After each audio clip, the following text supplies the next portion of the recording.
Increasing populations, climate changes, lack of water in some areas, or poor quality water are all factors influencing the trend towards alternative farming methods. These methods help farmers produce more food using fewer natural resources. Hydrofarming and aquaponics are innovative farming methods which help farmers produce more food. They work with Mother Nature to produce more food for the population at no cost to the environment. Today on 48 Hours, we look at alternative farming methods with a specific focus on hydrofarming and aquaponics. 48 Hours, own your future.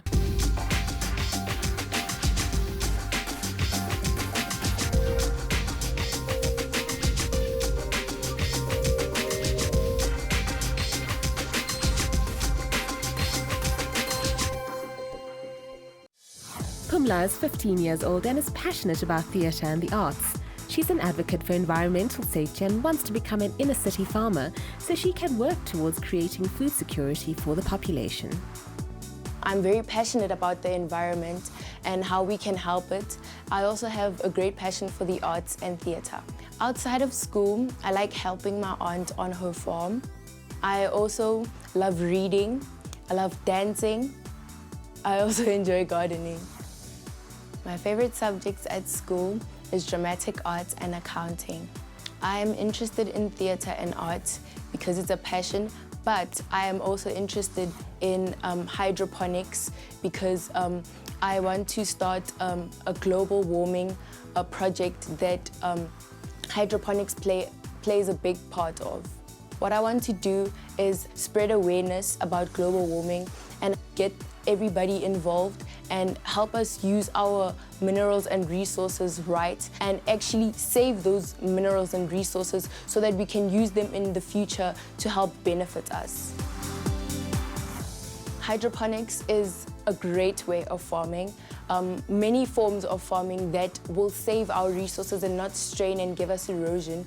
I feel like it is very good for us because it's to our benefit. So that is what I have really grown fond of. I hope to learn and hopefully help others learn from my experience. I'm off to meet my mentor Nhlamulo. He is a hydroponic farmer. Nhlamulo's passion for hydroponics started with agriculture. He fell in love with the idea that he could feed households through urban farming, and as fate would have it, he received an internship to practice inner-city farming. He's now the project manager for the agricultural division of Hydroponic, where he focuses on hydrofarming. Nhlamulo, thank you for having me today. Firstly, I'd love to ask, how did you get into hydroponics? It all started with me studying agriculture. Then after completing my studies, I got an internship with WIBC, Urban Agriculture. That's where I got to familiarize myself with hydroponics. Why are you passionate about this career? I believe that as the farmers, whatever we produce, it's very important to improve the food security within our nation.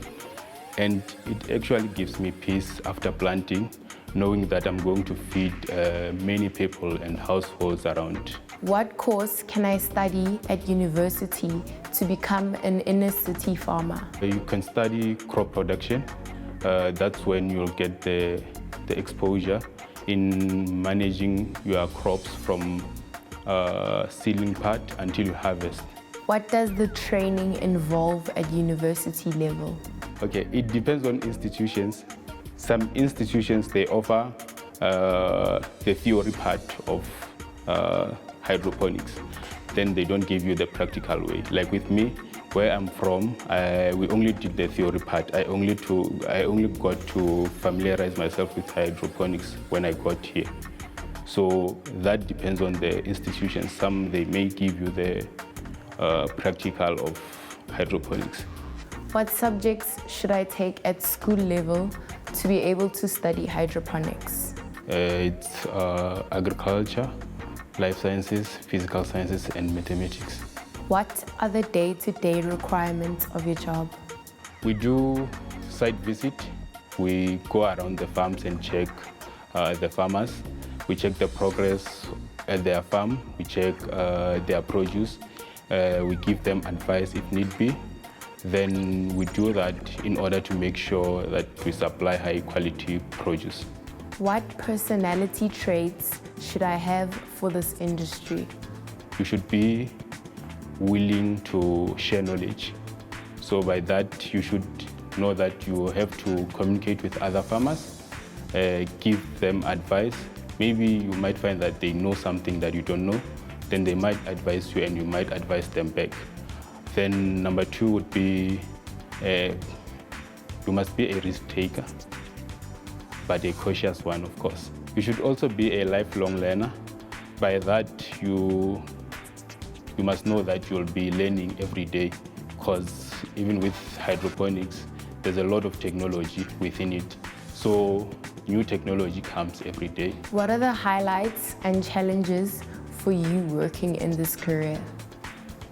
With hydroponics is that we use electricity and to run the pumps. So if we have power cuts and we don't have backup of solar panels, you may be having a challenge with your produce because it might wilt or die. The highlight is that after managing the plants from the seedling stage until harvest, it's the highlight that we have produced good quality produce. It is important to make sure that you cover all the aspects, like when you're setting up a hydroponic farm, making sure that you have a backup of, for instance, electricity, to make sure that you don't lose your crops when you have power outage. Then making sure that everything is well maintained. Nhlamulo, may you please show me some work experience? Definitely. Coming up after the break, Phumla and Nhlamulo get their hands dirty while maintaining their inner-city hydroponics farm.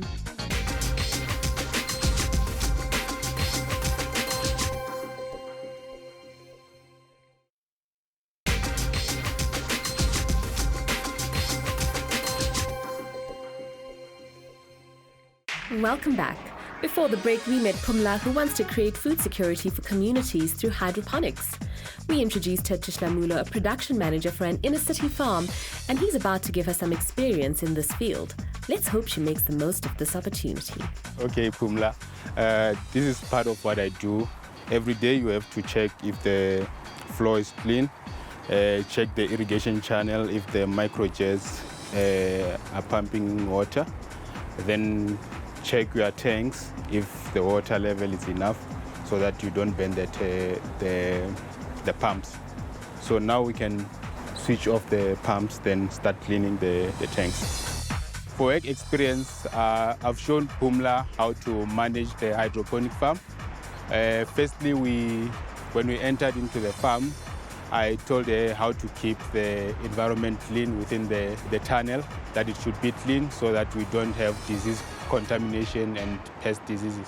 Okay, firstly, you'll need the gloves. The chemicals that we are using may be too sensitive for your hands, so we need to take on the gloves. Then we'll dispose this water, then add fresh water, then we add nutrients and balance the nutrients and pH. He taught me about the maintenance of a hydroponic farm. We also took out water, put in clean water, and also put in some nutrients to balance so that the plants could be hydrated. Yeah, now I see our farm is clean. You've done a good job. We need to keep this environment clean because obviously you don't want contamination of pests and diseases. So now I have a task for you. We are going to plant coriander seeds. These are the seeds. So this is the growing medium that we're gonna use, and this is the irrigation water and the seedling tray. He asked me to help him plant coriander. So he showed me the process step by step, and then after that I had to do it on my own and follow his process. I thought it was very cool because now I know how to plant and I see how he works in his farm. And now I'm going to evaluate the coriander that I planted, and I'm going to send him videos every day to see if I'm doing good work and to see how the plant comes into growing. How's the progress? I've finished. Okay. Oh, I see you are cleaning the surface, keeping the environment clean. Let me see. The first part of the task, which was to plant the seeds, she has done it very well. Okay, now that you have finished, your task is to keep record on this. You're taking it home, then you will keep record of what's the growth development of the plant. You'll give me a video of the progress of your plants. I've come to the end of my first day on 48 hours. I had a very great experience. I learned a lot, and now I'm looking forward to the second day tomorrow. I'm very excited. If you are eager to start a hydroponic system or a hydroponic farming, you should be passionate about what you want to do. Push it until you conquer all. Phumla, don't forget me when you've got a farm. I'm still available to mentor you and work with you. Sharp. Coming up after the break, Phumla meets entrepreneur Neale, who's the chairman of the Aquaponics Association and runs his own agricultural farm called Urban Aquaponics.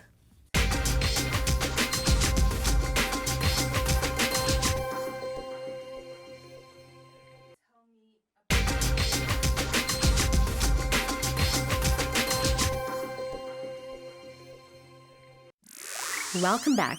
Before the break, we met student Phumla, who has an interest in hydroponics. We teamed her up with inner-city farmer Nhlamulo, who told her everything she wanted to know about hydroponics. Now we introduce her to entrepreneur Neale, who owns his own aquaponics farm. We hope this helps Phumla figure out if entrepreneurship is for her. Let's take a moment to catch up with her. I've had an amazing first day on 48 hours, and just when I thought it couldn't get any better, 48 hours hooked me up with the real go-getter. I'm on my way to go meet Neale, who is an aquaponic farmer. Come with me. 48 hours went behind the scenes to give Phumla the lowdown on who she's about to meet. Neale is the chairman of the Aquaponics Association, and he's going to tell us more about this innovative farming method. The difference between aquaponics and hydroponics is, in aquaponics we use fish, and the fish cause the nutrients for the plants. In hydroponics they use fertilizers, which causes the nutrients for your plants to grow. Every day on your farm you see your fish grow, you see your plants grow. It's a natural environment where we should work in.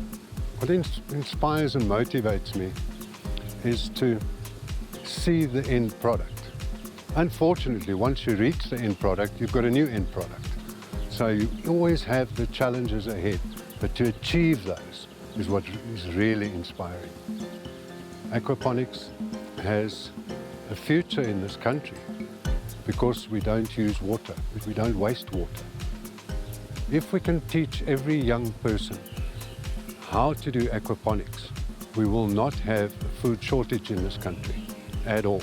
The children can then create their own food, they can eat their own fish, and all the extra food they have, they sell. So they have an income, which in reality is immediately a business. If you want to start a career in aquaponics, there are one or two little things. Number one, it must be a passion. Number two is do a course. Do a course and find a mentor. All the mentors out there have burnt their fingers, so rather not burn yours. It is an exciting career. It really makes you feel great every single morning when you get up. Now that we know more about Neale, Phumla is ready to get to grips with learning more about aquaponics as an alternative farming method. Now, Phumla, this is where the exciting bit starts. These are the fish dams. We hold about 14 kilograms of fish for every 1,000 liters of water. The fish are fed, the water then flows. From there, it's a gravity flow out of the center of the dam. It flows into this white drum, which we call a swirl filter. The water turns in that filter so that we separate the larger portions of waste Those get rinsed every day. Down the bottom there you'll see the red tap. They get rinsed every day.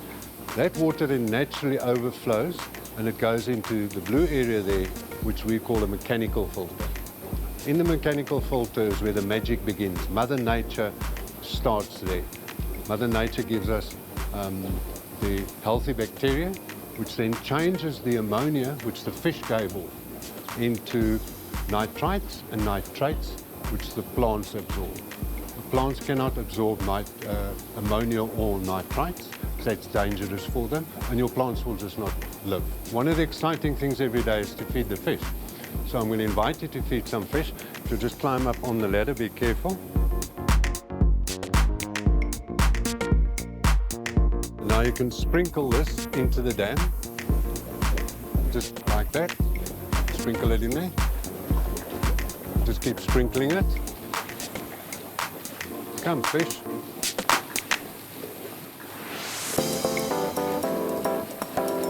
Can I use any type of fish for aquaponics? Yes, except sea fish. It has to be freshwater fish. You could use tilapia. There are many types of tilapia.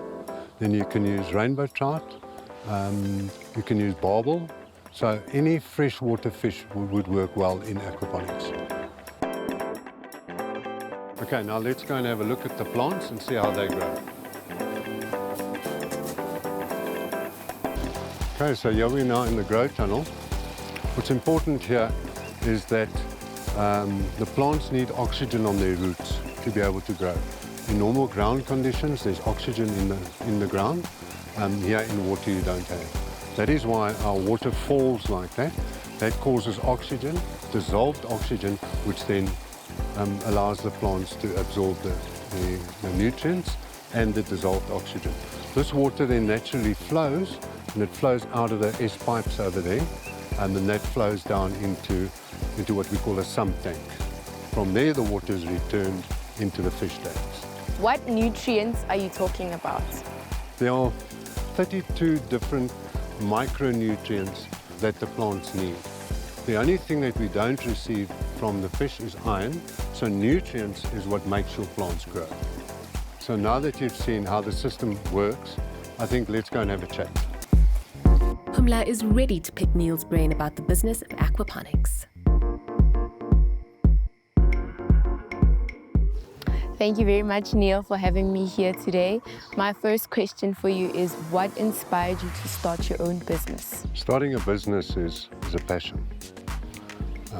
All my life I've been working in businesses, and I decided to start specifically the aquaponics because it is a science, it is a challenge, and it was a challenge for me to ensure it works. What did you think you'd be able to offer to the industry when you started your own business? Initially, I did not think of the industry because I started very small. But as it grew and I became involved in the industry, I realized that there's much more that we can do for the industry, we can do for youth, we can do for schools. And that is why I became the chairman of the Aquaponics Association, because we can do much, much more than what we are today. What are the challenges with starting your own company? Finance and understanding all the regulations. Did you have any fears or reservations when you started this company, and how did you overcome your fears? I had the fear that it might not work. Overcoming it was working hard, climbing in and working hard. You will have failures along the way, small failures, larger failures, but then you stand up the next morning and you drive to where you want to take it. What have been the highlights and challenges for you and your business? The challenges are when things go wrong, stand up. The highlights are you need accreditations, you need a self-worth that makes your farm worth something. Any advice for me with starting my own business in this career? Yes, don't sit back, just start it and work hard. Sir, I have a great idea that I would love to pitch to you. I'd love to listen to you. She seems to know exactly what she wants to do. She's a neat young lady who has a drive to achieve her dreams. So, sir, my idea is I believe that our future is in the hands of our youth. So I want to develop a program where we help educate high school students about what hydroponics is and how to maintain a proper farm to benefit them. Well, hydroponics and aquaponics are two different sciences. I would advise that you move across to the aquaponic world, and specifically because our president in the SONA last year said that aquaponics will be taught at schools, which fits perfectly into your plan. Aquaponics is about sustainability. You grow your farm sustainable, you're not using much of nature's resources, you're working in collaboration with nature. Nothing can be more sustainable than that. Thank you for the opportunity and for having me here today. It is really a pleasure. We've come to the end of a jam-packed 48 hours, but we'd like to do something that makes life just a wee bit better for Phumla. Phumla, it's been very nice having you on the farm. You've convinced me that this is what you want to do, this is your dream. The dream only starts now. A group of us have all come together to hand you this. Please open it and I will explain.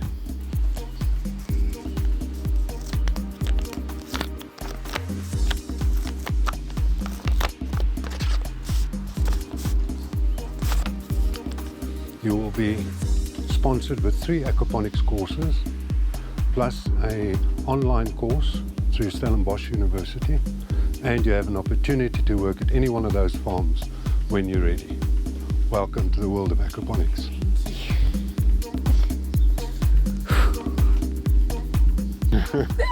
I'm speechless. I'm very grateful to Neale because the courses that he gifted me with bring me a step closer into achieving my dream for my youth education program. This is not an opportunity that everybody can get every day. So hydroponics is still the career for me, but after being exposed to aquaponics today, I feel that aquaponics is something that I want to do too. I'd love to thank my mentor Nhlamulo as well as Neale, but the biggest thank you for me has to go to 48 Hours for giving me the best experience and the greatest opportunity for these past 48 hours. If you want to be part of the 48-hour experience, contact us on our social media page. If you're interested in more careers, make sure to go to our YouTube page and get inspired.